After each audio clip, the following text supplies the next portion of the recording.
Musisi dan penyanyi Vidi Aldiano meninggal dunia pada Sabtu, 7 Maret 2026, setelah 6 tahun berjuang melawan kanker ginjal. Sehari sebelum berpulang, pelantun, Nuansa Bening, itu masih sempat menggenggam tangan sahabatnya saat dijenguk di kediamannya. Kondisi terakhir Vidi diungkapkan oleh sahabatnya, penyiar radio Adhiram Syah Choesin, melalui unggahan di Instagram pribadinya, Sabtu malam.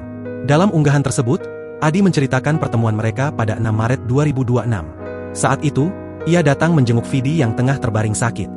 6 Maret 2026, gue ke rumah lu, ngobrol-ngobrol, lu angkat dikit tangan lu, terus gue pegang. Hangat, tulis Adi. Ia mengungkapkan, saat itu Vidi masih merespons dan sempat mengangkat tangannya. Bahkan, Adi membisikkan kalimat terakhir sebagai bentuk dukungan atas apapun takdir yang telah dikomunikasikan Vidi kepada Tuhan. Apapun yang udah lu komunikasikan sama Allah, gue aminin. Lu mau berjuang sembuh gue dukung, lu mau kepelukan Allah, gue ikhlas, tulisnya. Keesokan harinya, Sabtu, 7 Maret 2026, atau bertepatan dengan 17 Ramadan 1447 Hijriah, Vidi mengembuskan napas terakhir pada pukul 16.33 waktu Indonesia Barat. Kabar meninggalnya Vidi pertama kali diumumkan oleh sahabatnya, Deddy Corbuzier, melalui unggahan di Instagram. Selama 6 tahun terakhir, Vidi diketahui berjuang melawan kanker ginjal yang diidapnya. Ia sempat memutuskan hiatus dari dunia hiburan untuk fokus menjalani pengobatan.